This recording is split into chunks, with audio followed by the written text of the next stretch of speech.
Okay okay. यापूर्वीच्या लेक्चरला आपण function म्हणजे काय ते पाहिले.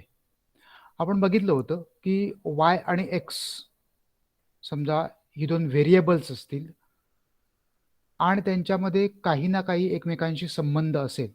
ओके, वाय हे एक्सला अफेक्ट करत असेल किंवा वाय हे एक्सवर परिणाम करत असेल किंवा एक्स हे वायवर परिणाम करत असेल, तर त्या दोघांमधलं रिलेशन, दोघांमधला संबंध जो आहे तो फंक्शनल असतो, कार्यात्मक स्वरूपाचा असतो. ओके, म्हणजे उदाहरणार्थ एक्सचा वायवर जर परिणाम होत असेल, एक्स हे वायला प्रभावित करत असेल, तर त्या दोघांमध्ये फंक्शनल रिलेशनशिप आहे असं म्हणतात. आणि ही याची मांडणी Y equal to function of X अशी करतात. ओके, याचा अर्थ काय, तर वाय हे एक्सने प्रभावित होतंय, वायवर एक्सचा प्रभाव पडतोय. ओके, यामध्ये एक्सला आपण इनडिपेंडंट व्हेरिएबल म्हणतो, बरोबर आहे, आणि वायला आपण डिपेंडंट व्हेरिएबल म्हणतो. ओके, वाय डिपेंडंट का, कारण वाय एक्सच्या व्हॅल्यूवर अवलंबून आहे. एक्सच्या व्हॅल्यू जसजशा बदलतील तसतशा वायच्या व्हॅल्यू बदलत जाणार आहेत. ओके, त्यामुळे वाय हे डाव्या बाजूचं जे व्हेरिएबल आहे ते व्हेरिएबल डिपेंडंट व्हेरिएबल आहे आणि उजव्या बाजूचं जे व्हेरिएबल आहे फंक्शनल ते इनडिपेंडंट व्हेरिएबल आहे. ओके, आता याच्यामध्ये जे रिलेशन दिसतं यामध्ये जे रिलेशन दिसतंय आपल्याला, त्यामध्ये आपल्याला लक्षात येतं की वाय हे एक्सवर अवलंबून आहे. पण समजा उलटी परिस्थिती असेल, एक्स हे वायवर अवलंबून असेल, तर ते function X equal to function of Y असं येईल. Okay, X equal to function of Y. ठीक आहे, आता इथे वाय हे इनडिपेंडंट व्हेरिएबल होतं आणि एक्स हे डिपेंडंट व्हेरिएबल होतं. ओके, आता याच्यामध्ये लक्षात घ्या, इथं आता एक्स हे वायवर अवलंबून आहे. ओके, वाय हे एक्सवर नाही. या समीकरणामध्ये वाय हे एक्सवर अवलंबून आहे आणि या समीकरणामध्ये एक्स हे वायवर अवलंबून आहे. आता या सिच्युएशनमध्ये ही दोन्ही समीकरणं आपल्याला सारखी वाटतात, परंतु तसं नाहीये. ही दोन्ही फंक्शन्स वेगवेगळी आहेत. ओके, हे फंक्शन वेगळं आहे पूर्णतः आणि हे फंक्शन पूर्णतः वेगळं आहे. सर, त्यामुळे हा रिया येते, जॉईन करते तिला. कुठे आहे रिया?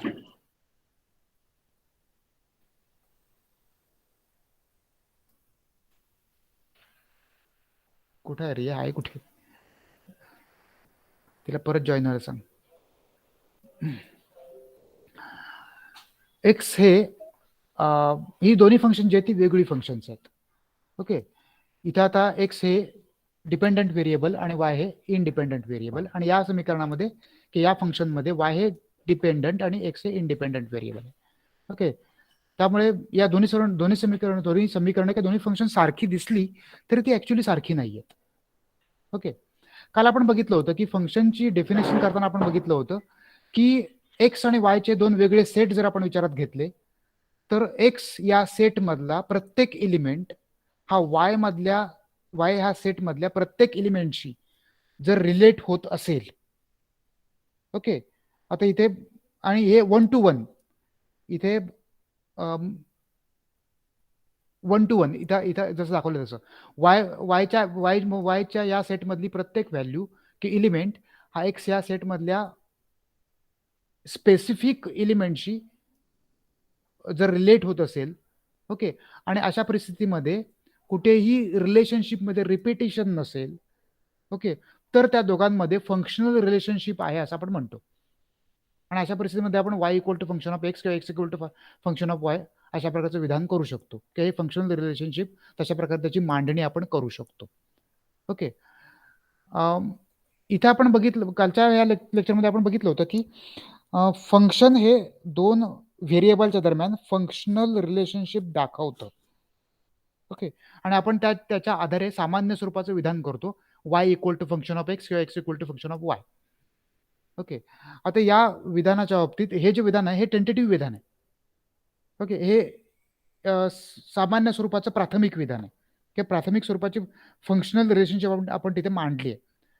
आता Y equal to function of X असं ज्या वेळेला आपण म्हणतो, okay, Y equal to function of X असं ज्या वेळेला आपण म्हणतो, ओके, त्यावेळेला आपल्याला यातून एवढंच कळतं की वाय हे एक्सवर अवलंबून आहे, एवढंच कळतं. ओके, म्हणजे ही ही जी मांडणी आहे ही जनरल मांडणी झाली, की सामान्य स्वरूपाची मांडणी झाली. परंतु वाय आणि एक्स मध्ये नक्की नक्की काय स्वरूपात रिलेशनशिप आहे हे यातनं आपल्याला कळत नाहीये. आपल्याला यातून एवढंच कळतंय की वाय हे एक्सवर अवलंबून आहे. ओके, एवढंच आपल्या लक्षात येत आहे. परंतु इथे वाय एक्सवर अवलंबून आहे, बरोबर आहे, परंतु वाय हे एक्सवर कितपत अवलंबून आहे, म्हणजे एक्स किती बदलला की वाय बदलतोय. म्हणजे उदाहरणार्थ समजा एक्स समजा दुप्पट झाला तर वाय तिप्पट होतोय, किंवा एक्स जर आपण एक्सची व्हॅल्यू 2 न वाढवली तर वाय दुप्पट होऊन त्याच्यामध्ये आणखीन +2 अशा प्रकारे वाढतोय. अशा प्रकारची एक्झॅक्ट रिलेशनशिप यामध्ये काय आहे हे यावरून आपल्याला लक्षात येत नाही. ओके, या दोघांमध्ये फंक्शन आहे एवढं लक्षात येतं, आणि दुसरी गोष्ट यामध्ये वाय हे एक्सवर अवलंबून आहे एवढंच फक्त लक्षात येतं. ओके, आता ज्यावेळेला या दोघांमधली एक्झॅक्ट रिलेशनशिप आपल्याला जाणून घ्यायची असते त्यावेळेला हेच फंक्शन आपल्याला इक्वेशनच्या स्वरूपात मांडावं लागतं. ओके, म्हणजे उदाहरणार्थ समजा एक्स हा दुप्पट केल्यानंतर आणि त्याच्यामध्ये 3 मिळवल्यानंतर वायची व्हॅल्यू मिळत असेल. ओके, एक्स हा दुप्पट केल्यानंतर म्हणजे 2x आणि परत त्याच्यात आणखीन 3 मिळवल्यानंतर जर वायची व्हॅल्यू मिळत असेल तर हेच function y equal to 2x अधिक 3 असं मांडावं लागतं किंवा मांडलं जातं. ओके, फंक्शन तेच आहे, पण इथे आता हा एक्झॅक्टनेस आला. ओके, हे फंक्शन अधिक अचूक झालं. आता इथे एक्स आणि वाय मधली एक्झॅक्ट रिलेशनशिप रिफ्लेक्ट झाली, बरोबर ना. इथे आता आपल्या लक्षात येतं की या फंक्शनवरून एक्सची व्हॅल्यू आपण जर बदलली तर त्या बदललेल्या व्हॅल्यूच्या दुपटीमध्ये 3 मिळवले की तेवढ्या स्वरूपात वायची व्हॅल्यू बदलतीये. एवढ्या प्रमाणात वाय एक्सवर अवलंबून आहे. ओके, या या फंक्शन मधून आपल्याला फंक्शन तेच आहे, फक्त या फंक्शन मधून आपल्याला वाय आणि एक्स मधली एक्झॅक्ट रिलेशनशिप लक्षात येते. ओके, आता हे फंक्शन हे जे आपण इक्वेशन मांडलंय याला फंक्शनल इक्वेशन असं म्हणतात. ओके, हे फंक्शनल इक्वेशन आहे. ओके, आता हे फंक्शनल इक्वेशन कोणकोणत्या प्रकारचं आहे किंवा असतं यावरून फंक्शनचे वेगवेगळे प्रकार पडतात. ओके, आपण हे फंक्शनचे टाइप्स समजावून घेऊया. Types of functions. ओके, हे फंक्शन आता म्हटलं तसं y equal to 2x plus 3 हे जे फंक्शन आहे या पद्धतीनं हे फंक्शन आपल्याला काय सांगतं, y आणि x मध्ये एक्झॅक्ट कोणती रिलेशनशिप आहे. परंतु ही रिलेशनशिप याच पद्धतीची असतं असं नाही, वेगळ्या प्रकारची असू शकते. काही वेळेला असं असू शकतं की एक्सच्या व्हॅल्यूचा वर्ग केल्यानंतर त्यातनं 2 वजा केले की वायची व्हॅल्यू मिळते. अशा स्वरूपातल्या दोघांमध्ये रिलेशन असू शकतो, बरोबर ना. मग त्यामुळे त्या दोघांमधली एक्झॅक्ट रिलेशनशिप जी आहे ती वेगळ्या प्रकारची असू शकते, आणि ती कशा प्रकारची आहे त्यावरून हे फंक्शनल इक्वेशन वेगळ्या प्रकारे लिहिलं जातं, आणि त्यावरून या फंक्शनल इक्वेशनचे वेगळे प्रकार पडतात. ओके, आता या फंक्शनल इक्वेशनचे किंवा फंक्शनचे प्रकार अनेक आहेत, परंतु यातले आपण प्रमुख आपल्या सिलेबसला आवश्यक असे 4 प्रकार पाहणार आहोत. ओके, प्रामुख्याने आपल्याला 4 प्रकार पाहायचे आहेत. ठीक आहे, आता हे 4 प्रकार कोणकोणते आहेत, आपल्याला कोणकोणते 4 प्रकार पाहायचे आहेत. प्रामुख्याने आपल्याला constant equation, linear equation, quadratic equation आणि क्युबिक इक्वेशन हे 4 प्रकार आपण पाहणार आहोत. ओके, एक एक भाग आपण समजावून घेऊया. यातलं पहिलं इक्वेशन कॉन्स्टंट इक्वेशन किंवा कॉन्स्टंट फंक्शन म्हणूया. ओके, पहिला प्रकार किंवा पहिला type constant function. Okay, constant function. ठीक आहे, 2 व्हेरिएबलच्या संदर्भातलं फंक्शन कॉन्स्टंट आहे असं आपण त्याच वेळेला म्हणतो ज्या वेळेला इंडिपेंडंट व्हेरिएबलचा जो सहगुणक आहे तो 0 असतो, त्याच वेळेला त्याला कॉन्स्टंट फंक्शन असं म्हणतात. ओके, म्हणजे इथं आता y equal to function of x हे आपलं बेसिक फंक्शन आहे. ओके, आणि या फंक्शन मधली exact relationship y equal to 2x अधिक 3 आहे मगाच्या आपल्या इक्वेशन प्रमाणे. ओके, आता या 2x अधिक 3 च्या ऐवजी समजा इथे 0x अशी जर असती, हा जो 2 होता इथे, आता जो 2 होता, ओके, हा या 2ला एक्सचा सहगुणक म्हणतात, बरोबर ना. हा 2 हा एक्सचा सहगुणक आहे, किंवा इक्वेशन मध्ये आपण त्याला कॉन्स्टंट असं म्हणतो. हा 2 कॉन्स्टंट आहे. ओके, हा जो सहगुणक आहे एक्सचा, हा जर 0 असेल, ओके, हा जर सहगुणक 0 असेल, ओके, तर त्या फंक्शनला आपण कॉन्स्टंट फंक्शन असं म्हणतो. ओके, हे फंक्शन कॉन्स्टंट फंक्शन आहे, y इक्वल टू 0x+3. आणि हा जर 0 असेल तर एक्सच्या कोणत्याही किमतीसाठी 0x इक्वल टू 0 असणार, बरोबर ना. एक्सची तुम्ही कोणतीही किंमत घ्या, x इक्वल टू 2 घ्या, x इक्वल टू 5 घ्या, x इक्वल टू -5 घ्या, कुठलीही घ्या, एक्सच्या कोणत्याही किमतीसाठी 0x इक्वल टू 0 असणार. ओके, त्यामुळे याची व्हॅल्यू 0च राहणार. आणि याची व्हॅल्यू 0 जर असेल तर हेच फंक्शन आपण y इक्वल टू 3 असं मांडू शकतो, कारण इकडे फक्त मग 3 शिल्लक राहणार. येतं लक्षात. या अशा प्रकारच्या फंक्शनला कॉन्स्टंट फंक्शन असं म्हणतात. ओके, हे झालं कॉन्स्टंट फंक्शन. ओके, आता x इक्वल टू 3 किंवा y equal to 3, y equal to -2, okay, x equal to 5, okay, x equal to -1, ही सगळी इक्वेशन जी आहेत, ही सगळी इक्वेशन कॉन्स्टंट फंक्शन्स आहेत. ओके, हे थोडक्यात कॉन्स्टंट फंक्शनमध्ये जे इनडिपेंडंट व्हेरिएबल आहे त्याचा जो सहगुणक आहे तो 0 असतो, आणि तो 0 असल्यामुळे इनडिपेंडंट व्हेरिएबल दाखवण्याची गरजच पडत नाही, दाखवलं जात नाही, दाखवण्याची पद्धत नाही. आणि त्यामुळे ते समीकरण किंवा ते फंक्शन डायरेक्ट आपण y equal to 3, y equal to -, अशा प्रकारे लिहितो. म्हणजे डायरेक्ट एक्झॅक्ट y ची किंमत किंवा x ची किंमत जे डिपेंडंट व्हेरिएबल असेल त्याची डायरेक्ट किंमत घेऊन ते इक्वेशन आपण किंवा ते फंक्शन आपण लिहितो. अशा स्वरूपात लिहिलेल्या फंक्शनला कॉन्स्टंट फंक्शन असं म्हणतात. ओके, अजूनही तुम्हाला समजावं म्हणून अजूनही कॉन्स्टंट फंक्शनची काही उदाहरणं सांगता येतील. उदाहरणार्थ y equal to -10, okay, y equal to 6, okay, a equal to -7, okay, b equal to plus minus कोणतेही चिन्ह घेऊन 3. ओके, ही सगळी फंक्शन काय आहेत, कॉन्स्टंट फंक्शन्स आहेत. येतं लक्षात, ही सगळी फंक्शन्स कॉन्स्टंट फंक्शन्स आहेत. ओके, थोडक्यात कॉन्स्टंट फंक्शन लक्षात कसं ठेवायचं, एकदम सोपं आहे. कॉन्स्टंट फंक्शनमध्ये इंडिपेंडंट व्हेरिएबलच नसतं. ओके, फक्त डिपेंडंट व्हेरिएबल असतं आणि त्याची व्हॅल्यू असते. ओके, आणि त्यामुळे अशा प्रकारच्या फंक्शनला आपण कॉन्स्टंट फंक्शन का म्हणतो, कारण याचा जो फक्त इक्वेशन मला जो कॉन्स्टंट आहे तोच फक्त आहे. ओके, व्हेरिएबल नाहीये, बरं ना. कुठल्याही फंक्शनल इक्वेशनमध्ये आपण कालच्या लेक्चरमध्ये बघितलं होतं सुरुवातीलाच, कुठल्याही फंक्शनल इक्वेशनमध्ये किंवा फंक्शनल रिलेशनशिपमध्ये ज्यावेळेला आपण त्याचं मॅथमॅटिकल स्वरूपात ज्यावेळेला त्याचं इक्वेशन मांडतो, ओके, ते इक्वेशन सामान्यतः ए इक्वल टू किंवा X equal to alpha plus beta Y अशा प्रकारचं असतं. हे आपण काल बघितलं होतं. ओके, केन्सचं कन्झम्पशन फंक्शन मी तुम्हाला काल सांगितलं होतं. केन्सचं कन्झम्पशन फंक्शन हे X equal to alpha plus beta Y. कुठलंही सामान्य फंक्शन सामान्यतः ज्यावेळेला आपण इक्वेशन स्वरूपात लिहिलं जातो तर त्याचं बेसिक स्वरूप X equal to alpha plus beta Y असं असतं. यामध्ये अल्फा जो आहे तो कॉन्स्टंट आहे, बीटा जो आहे तो कॉन्स्टंट आहे, आणि बीटा हा वायचा सहगुणक आहे, कोएफिशियंट आपण म्हणतो त्याला इंग्लिशमध्ये, कोएफिशियंट आहे. ओके, बीटा हा याचा कोएफिशियंट आहे. ओके, म्हणजे मगाच्या आपल्या y इक्वल टू 2x अधिक 3, ओके, या इक्वेशनमध्ये हा जो आहे तो अल्फा आहे, 3 हा अल्फा आहे आणि 2 हा बीटा आहे. येतं लक्षात.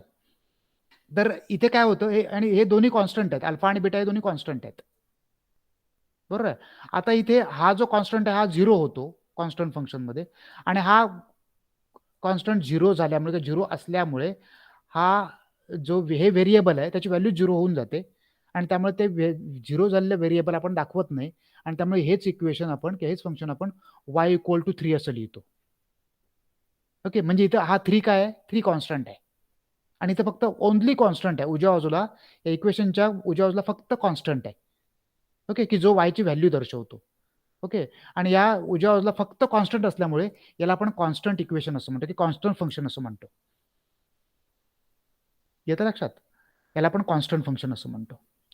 ठीक आहे. आता या कॉन्स्टंट फंक्शनचा ग्राफ कसा असतो हे आपण थोडक्यात समजावून घेऊया.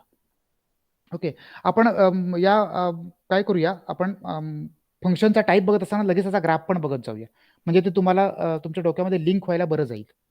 ओके, आपण इथे याचा लगेच ग्राफ कसा असतो ते पण आपण समजावून घेऊया. ठीक आहे. इथे आता y कुठलंही एक आपण एक कॉन्स्टंट फंक्शन घेऊया. Okay, y equal to 3.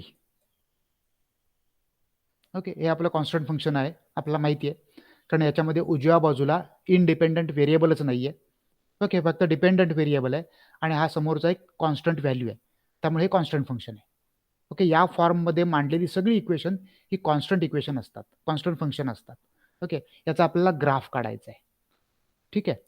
आता लक्षात घ्या, ग्राफ काढण्यासाठी, कोणताही ग्राफ काढण्यासाठी त्या ग्राफमध्ये आपल्याला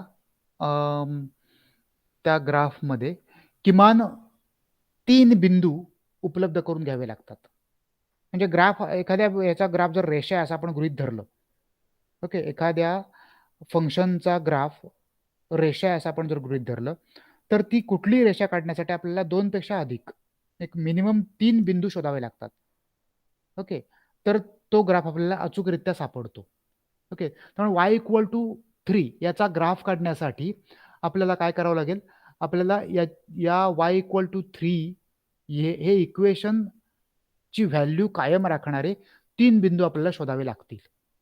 ओके, आता 3 बिंदू शोधण्यासाठी आपण एक काम करूया, y इक्वल टू 3 हे फंक्शन जे आहे ते आपण त्याच्या ओरिजिनल स्वरूपामध्ये मांडूया. त्यासाठी y इक्वल टू 3 म्हणजेच y equal to 0x plus 3 हे असं फंक्शन आहे. Okay, y equal to 0x plus 3 अशा प्रकारचं हे फंक्शन आहे. आता याच्यामध्ये एक्सच्या प्रत्येक व्हॅल्यूसाठी y ची व्हॅल्यू किती येते हे आपल्याला शोधायचं, आणि अशा आपल्याला 3 व्हॅल्यू शोधून काढायच्या आहेत. ओके, त्यासाठी आपण एक छोटासा तक्ता तयार करूया. ओके, हा अशा प्रकारे आपण तक्ता तयार करूया.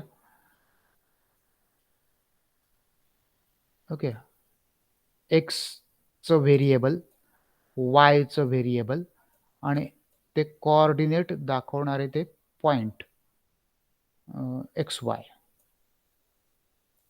कमीत कमी 3 बिंदू आपल्याला हवेत. ओके, आता हे इक्वेशन तोंडी सोडवण्यासारखं आहे, सोडून दाखवायची गरज नाही, पण तुम्हाला हवं असेल तर मी सोडून दाखवतो. ओके, आता याच्यामध्ये आपल्याला एक्सच्या विशिष्ट व्हॅल्यूसाठी वायची किती व्हॅल्यू आहे ते शोधायचं आहे. समजा एक्सची व्हॅल्यू आपण 1 घेतली. ओके, एक्सची व्हॅल्यू 1 घेतली, तर वाय इक्वल टू 0, एक्सची value 1 plus 3. 1 into 0 equal to 0 plus 3, Y equal to 3. म्हणजे एक्सची व्हॅल्यू जर आपण 1 घेतली तर वाय इक्वल टू वायची व्हॅल्यू 3 येते. त्यामुळे हा जो पॉईंट आहे तो 1 and 3 अशा प्रकारचा आहे. ओके, अजून 2 पॉईंट आपल्याला मिळाले पाहिजेत. आता इथे लक्षात घ्या, तुम्ही एक्सची कोणती व्हॅल्यू जरी घेतलात या इक्वेशनमध्ये तरी एक्सचा कोऑर्डिनेट जो आहे, एक्सचा कोएफिशियंट जो आहे हा कोएफिशियंट 0च आहे, आणि 0ला कुठल्याही संख्येनं गुणलं की येणारं उत्तर 0च असतं, बरोबर ना.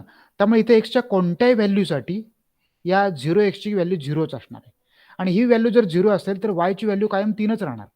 तुम्ही एक्सची कुठलीही व्हॅल्यू घ्या, इथे एक्सची तुम्ही कोणतीही व्हॅल्यू घ्या, वाटेल ती व्हॅल्यू घ्या, अगदी अमर्याद कोणतीही व्हॅल्यू घ्या, एक्सची कोणती व्हॅल्यू जरी घेतात तरी वायची व्हॅल्यू आपल्याला कायम 3च मिळत राहणार. त्यामुळे वाय इक्वल टू 3 हीच व्हॅल्यू राहणार.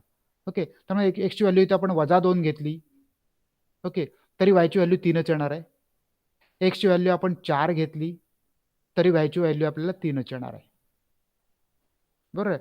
त्यामुळे आपण या -2 आणि 4 कुठली किंमत घ्या तुम्ही इथे, कारण हा 0x आहे आणि 0x असल्यामुळे इथे याची व्हॅल्यू 0च राहणार, आणि 0 प्लस 3 इक्वल टू 3, तर वायची व्हॅल्यू नेहमी 3च राहणार, आणि वायची व्हॅल्यू 3 राहत असल्यामुळे वायची व्हॅल्यू कॉन्स्टंट आहे आणि त्यामुळे एक्सची व्हॅल्यू फक्त बदलते.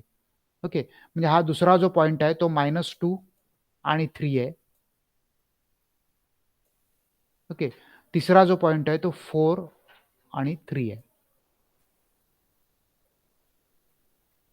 बरोबर आहे. आता याचा आपल्याला ग्राफ काढायचा आहे. ओके, आपण याच इक्वेशनचा ग्राफ काढूया. ओके, ग्राफ काढण्यासाठी जरा बॅकग्राऊंड बदलतो मी. इथे आता आपल्याला ठाऊक आहे हा उभा अक्ष. ओके, मला तो तेवढा सरळ येणार नाही, पण तुम्ही समजून चला की तो सरळ आहे म्हणून. ओके, हा आडवा अक्ष,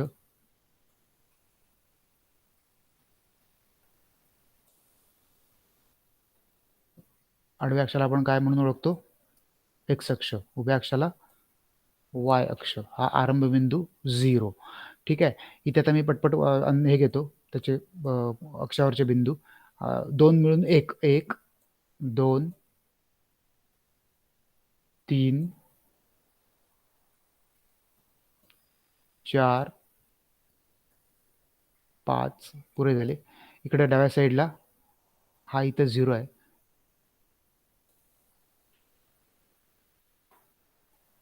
त्यामुळे इथे -1, इथे -2, इथे इथे -3, -4.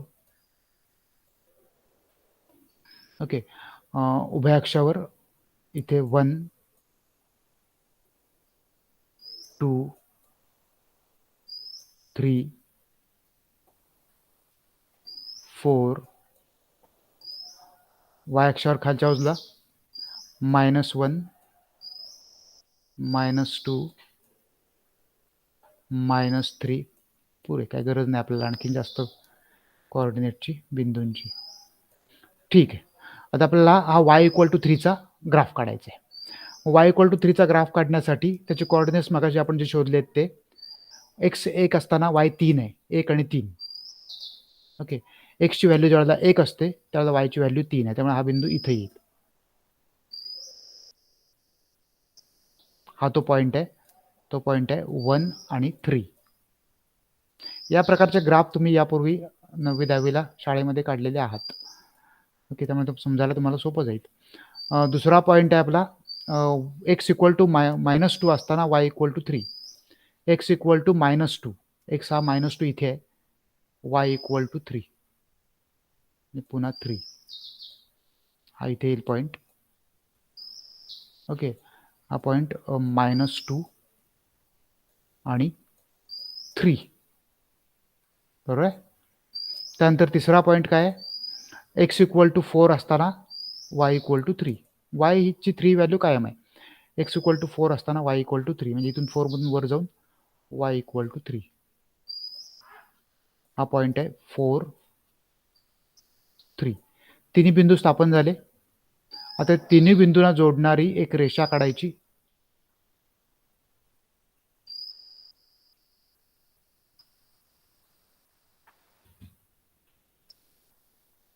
ओके, ही रेषा आहे, लक्षात घ्या. कुठल्याही ग्राफच्या बाबतीत, कुठलाही ग्राफ ज्यावेळेला आपण काढतो कुठल्याही फंक्शनचा, ओके, त्या ग्राफ जो आपण काढतो तो दोन्ही बाजूला अमर्याद असतो, तो मर्यादित नसतो, आणि त्यामुळे तो ग्राफ आपल्याला दोन्ही बाजूला बाणाच्या टोकाने त्याच्या दोन्ही बाजूला बाणाचे टोक दर्शवले पाहिजेत. ओके, आता हा जो ग्राफ आहे, हा ग्राफ आपण कुठला काढलाय? y=3चा ग्राफ काढलाय.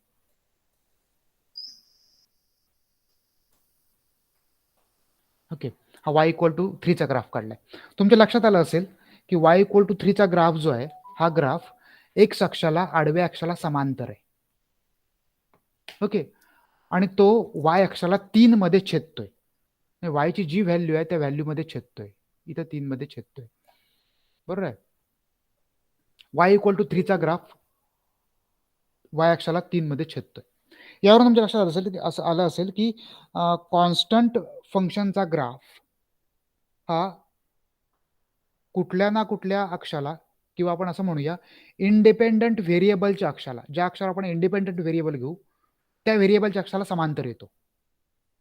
आणि दुसरी गोष्ट, हा ग्राफ ज्या बिंदूमध्ये डिपेंडंट व्हेरिएबल ज्या आपण अक्षावर घेऊ त्या अक्षावर डिपेंडंट व्हेरिएबलची जी व्हॅल्यू आहे त्या व्हॅल्यूमध्ये छेदतो. ओके, म्हणजे इथे आता y इक्वल टू 3 हा कॉन्स्टंट फंक्शनचा ग्राफ आहे, बरोबर आहे. हा y इक्वल टू 3 हा कॉन्स्टंट फंक्शनचा ग्राफ एक्स अक्षाला समांतर येतोय. एक्स हे त्यातला डिपेंडंट व्हेरिएबल आहे जे आपण एक्स अक्षावर घेतलंय, आडव्या अक्षावर घेतलंय, सॉरी इंडिपेंडंट व्हेरिएबल आहे. एक्स हे इंडिपेंडंट व्हेरिएबल आहे. ओके, जे आपण आडव्या अक्षावर की एक्स अक्षावर घेतलंय, त्यामुळे तो ग्राफ इंडिपेंडंट व्हेरिएबल ज्या अक्षावर घेतले त्याला समांतर येतोय, पॅरलल येतोय. ओके, पहिली गोष्ट. दुसरी गोष्ट, डिपेंडंट व्हेरिएबलची व्हॅल्यू जी आहे, डिपेंडंट व्हेरिएबलची व्हॅल्यू किती आहे? कॉन्स्टंट आहे, 3. हीच ती व्हॅल्यू आहे. त्याच्या ग्राफच्या याच्यावरूनच, त्या फंक्शनच्या वरूनच सांगता येतं. डिपेंडंट व्हेरिएबलची जी व्हॅल्यू आहे y इक्वल टू 3, ती व्हॅल्यू ज्या अक्षावर आपण घेतोय त्या अक्षावर त्या व्हॅल्यूच्या पॉइंटमध्ये तो ग्राफ त्या अक्षाला छेदतो. ओके, त्यामुळे y इक्वल टू 3 चा ग्राफ हा y अक्षाला 3 मध्ये छेदतो आणि तो x अक्षाला पॅरलल येतो. ओके, आता यावरून तुमच्या लक्षात आलं असेल की कॉन्स्टंट फंक्शनचा ग्राफ काढण्यासाठी आपण हे जे इक्वेशन सोडवलं, ओके, हे जे आपण इक्वेशन सोडवून पाहिलं, हा जो तक्ता तयार केला, त्याची काही फारशी आवश्यकता नाहीये. ओके, ही बेसिक क्रिया म्हणून मी तुम्हाला ते समजावून सांगण्यासाठी म्हणून ते केलं. परंतु तुम्हाला ज्यावेळेला y इक्वल टू 3 चा ग्राफ काढा असं कोणी सांगेल, ओके, ते तुम्हाला काढायची वेळ येईल, त्यावेळेला तुम्हाला हे सगळं सोडवून बघण्याची गरजच नाही. तुम्हाला माहिती आहे की हा ग्राफ y ला 3 मध्ये छेदणार आहे आणि हा ग्राफ x अक्षाला समांतर येणार आहे. त्यामुळे y ला 3 मध्ये छेदणारी आणि x अक्षाला समांतर असणारी एक रेषा काढली, त्याला दोन्ही साईडला बाणाची टोकं दिली आणि त्याचं इक्वेशन लिहिलं की ग्राफ तयार झाला. तुम्हाला ते इक्वेशन सोडवण्याची गरज नाही. ओके, अजून एक बघा, समजा y इक्वल टू -2 चा ग्राफ काढा असं म्हटलं, -2, y इक्वल टू -2, तर हे इक्वेशन तुम्हाला 0x -2 हे घेऊन सोडवण्याची काहीच गरज नाहीये. तुम्हाला माहिती आहे हा जो ग्राफ आहे तो y अक्षाला -2 मध्ये छेदणार, y अक्षाला -2 मध्ये छेदणार. y अक्षाचे -2 कुठे आहेत? हे इथे आहेत, बरोबर, म्हणजे इथे छेदणार. आणि दुसरी गोष्ट, तो त्याच्या विरुद्ध अक्षाला म्हणजे एक्स अक्षाला समांतर येणार. त्यामुळे इथे डायरेक्ट अशी तुम्ही रेषा काढलात, ओके, डायरेक्ट अशी रेषा काढलात की तुमचा ग्राफ तयार झाला y इक्वल टू -2. येतं लक्षात? की तुम्हाला सांगितलं की x इक्वल टू 3 हा ग्राफ काढा. x equal to 3 constant function आहे, x इक्वल टू 3 हे कॉन्स्टंट फंक्शन आहे, बरं ना. आता x इक्वल टू 3 या कॉन्स्टंट फंक्शनचा ग्राफ आपल्याला काढायचा आहे. ठीक आहे, आता कॉन्स्टंट फंक्शनचा ग्राफ काढत असताना आपल्याला काय करावं लागेल? आपल्याला आता हा जो कॉन्स्टंट फंक्शनचा जो ग्राफ आहे, आपल्याला हे लक्षात येतंय की हा x इक्वल टू 3 चा जो ग्राफ आहे तो x अक्षाला 3 मध्ये छेदणार आहे. मग x अक्षावर 3 कुठे येतात? x अक्षावर 3 इथे आहेत. ओके, हे 3 आहेत. ओके, हा x अक्षाला 3 मध्ये छेदणार आहे आणि दुसऱ्या अक्षाला म्हणजे त्याचं जे इंडिपेंडंट व्हेरिएबल 0 y आहे, मग y ला तो पॅरलल असणार आहे. म्हणजे या 3 मधनं y ला पॅरलल असणारी सरळ रेषा काढायची. ओके, y ला पॅरलल असणारी एक रेषा काढायची.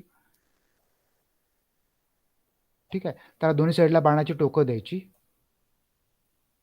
ओके, आणि इथं त्याचं इक्वेशन कुठेतरी एका बाजूला लिहून टाकायचं, त्याच्या एका टोकाला. हा कुठला आहे? x equal to 3. येतं लक्षात? आपल्याला बिंदू शोधत बसण्याची गरजच नाही. कॉन्स्टंट फंक्शनचा ग्राफ काढत असताना बिंदू शोधत बसण्याची अजिबात गरज नाही. ओके, अजून एक बघा तुम्ही, x equal to -4. x equal to -4 आपल्याला ग्राफ काढायचा आहे. ओके, काय करणार आपण? x इक्वल टू y नाही, x equal to -4. Okay, x equal to -4 हा ग्राफ x अक्षाला -4 मध्ये छेदणार. x अक्षाचे -4 इथे आहेत. ओके, आणि तो y अक्षाला पॅरलल येणार, म्हणजे इथून सरळ हा ग्राफ असा येणार. ओके, या रेषेतून -4 ला तो छेदून सरळ खाली जाईल. ओके, रेषेला दोन्ही साईडला बाणाची टोकं दिली. ओके, आणि त्याचं इक्वेशन लिहून टाकलं, x इक्वल टू -4. हा झाला x इक्वल टू -4 चा ग्राफ. येतं लक्षात? कॉन्स्टंट फंक्शनचे ग्राफ काढणं सोपं असतं. ओके, तुमच्या लक्षात आलं असेल. यामधून एक गोष्ट तुम्ही लक्षात ठेवली पाहिजे, म्हणजे ग्राफ काढताना ही गोष्ट तुमच्या लक्षात येईलच किंवा येतेच आहे, आलीच असेल, की हा ग्राफ कुठल्या बिंदूमध्ये छेदतोय, कुठल्या अक्षाला छेदतोय आणि कुठल्या अक्षाला पॅरलल देतोय. ही गोष्ट तुम्हाला मी सांगितलीच. पण आणखीन एक गोष्ट लक्षात ठेवली पाहिजे, की कॉन्स्टंट फंक्शनचा ग्राफ नेहमी सरळ एक रेषा असतो. ओके, रेषेला पुन्हा सरळ म्हणण्याचं काही कारण नाही, रेषा ही सरळच असते. त्यामुळे कॉन्स्टंट फंक्शनचा ग्राफ हा एक रेषा असतो. हे तुम्हाला डोक्यामध्ये पक्क ठेवावं लागेल. येतं लक्षात? त्यामुळे असं विचारलं की कॉन्स्टंट फंक्शनचा ग्राफ पुढीलपैकी कुठल्या प्रकारचा असतो? यू आकाराचा, बरोबर ना, किंवा कर्वी किंवा अशा प्रकारे त्याचे ऑप्शन्स दिले आणि त्यातला एक ऑप्शन असेल अ लाईन, तर त्याचं उत्तर अ लाईन असं येईल. कॉन्स्टंट फंक्शनचा ग्राफ हा नेहमी एक रेषा असतो, अ लाईन असतो. येतं लक्षात? आत्ताच्या आपण या लेक्चरमध्ये कॉन्स्टंट फंक्शन म्हणजे काय हे समजावून घेतलं. ओके, आणि या कॉन्स्टंट फंक्शनचा ग्राफ कसा काढायचा हे सुद्धा आपण समजावून घेतलं. ओके, पुढच्या लेक्चरला आपण फंक्शनचा दुसरा प्रकार बघणार आहोत. ओके, क्वाड्रॅटिक फंक्शन, आणि मग त्याचा आपण ग्राफ कसा असतो ते समजावून घेऊ. ठीक आहे.